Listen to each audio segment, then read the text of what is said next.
வணக்கம் நண்பா. இந்த வீடியோவில் நம்ம என்ன பார்க்க போகிறோன்னா, ஒரு ஃபோட்டோஷாப்பில் இருக்கக்கூடிய அடுத்த டூலான ஸ்டாம்ப் டூல், அது க்ளோம் ஸ்டாம்ப் டூல்னு சொல்லுவாங்க.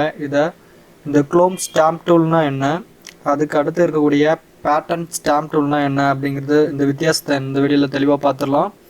ஃபஸ்ட்டு க்ளோம் ஸ்டாம்ப் டூலுடைய ஒர்க் என்ன அப்படிங்கிறத பாருங்கள். இந்த ஸ்டாம்ப் அப்படிங்கிற மீனிங் என்னென்னா, ஒரு இடத்துல இருக்கக்கூடிய ஃபிக்சலை அடுத்த இடத்துல நம்ம அப்படியே ஃபில் பண்ணிக்கலாம்.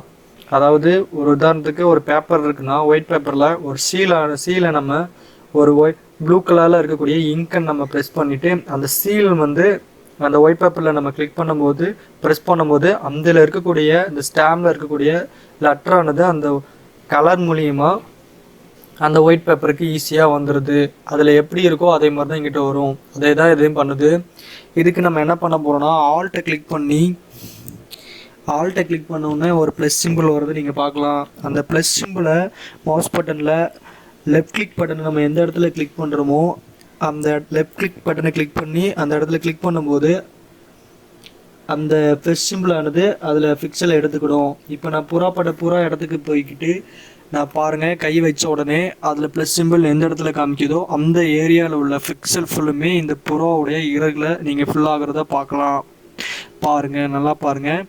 அந்த ப்ளஸ் சிம்பிள் எதுலலாம் மூவ் ஆகுதோ அதில் இருக்கக்கூடிய பிக்சல் ஆனது, வானமானது இந்த இடத்துல புறாவுடைய பிக்சரில் ஃபுல்லாகிறத நீங்கள் பார்க்க முடியும். நான் இதை வெளியே கொண்டு போனால் அந்த பிக்சல் அந்த லேயரை விட்டு வெளியே போயிடுது. அதாவது அந்த பிக்சரை விட்டு வெளியே போயிடுறதுனால ஒரு பிக்சலும் இல்லை. அதனால அந்த இடத்துல இறகுல ஃபில் ஆகாமல் இருக்கிறத நீங்கள் பார்க்கலாம். நல்லா நோட் பண்ணுங்கள்.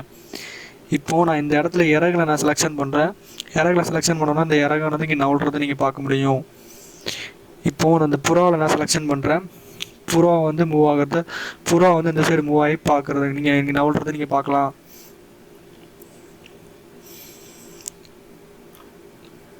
இந்த இறகை நம்ம எப்படி சரி பண்ணலாம் அப்படின்னா, இந்த இடத்துல மறுபடியும் ஆல்ட்டை கிளிக் பண்ணுங்கள். ஆல்ட்டை கிளிக் பண்ணோன்னே ப்ளஸ் சிம்பிள் வரும். இதை நீங்கள் சாம்பிளாக எடுத்துக்கோங்க.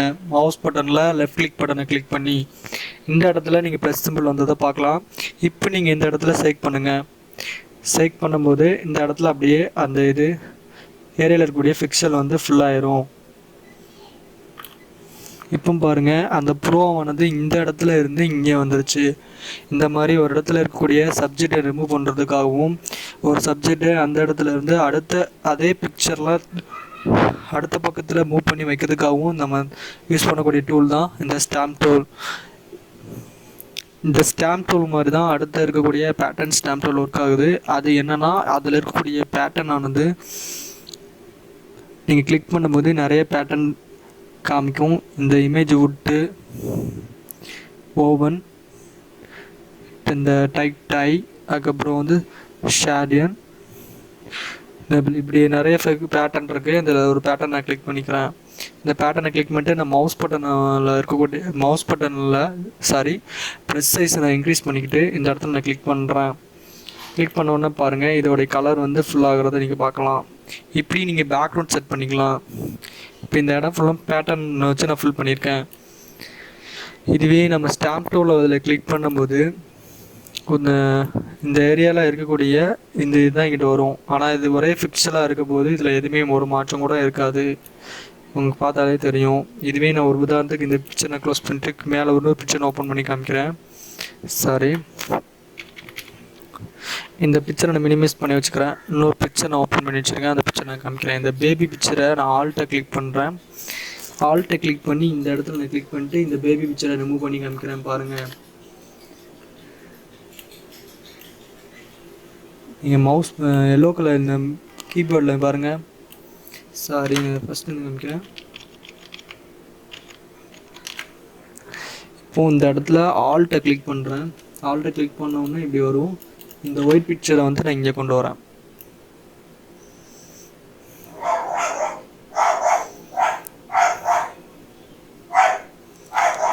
இப்படி சப்ஜெக்ட் ரிமூவ் பண்ணுறது இப்படி தான். இந்த பேபி ரிமூவ் ஆகிறத நீங்கள் பார்க்க முடியும்.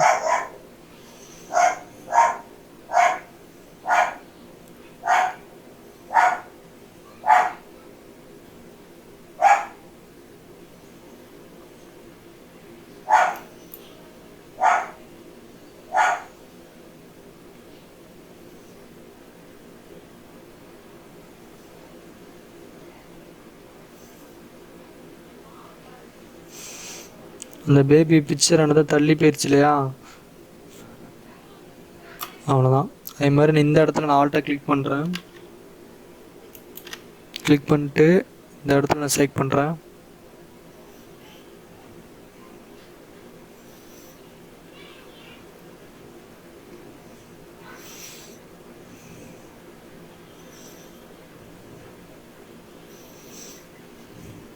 இதில் இருக்கக்கூடிய சப்ஜெக்டை நீங்கள் அழிச்சிடலாம்.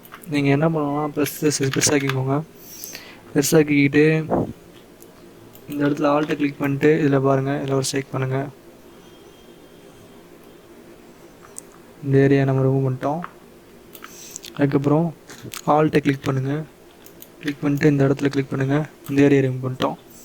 அதுக்கப்புறம் ஆல்ட்டை கிளிக் பண்ணுங்கள், இந்த ஏரியா ரிமூவ் பண்ணுங்கள். அதுக்கப்புறம் ஆல்ட்டை இந்த இடத்துல கிளிக் பண்ணுங்கள், இந்த இடத்துல ஏரியா ரிமூவ் பண்ணுங்கள்.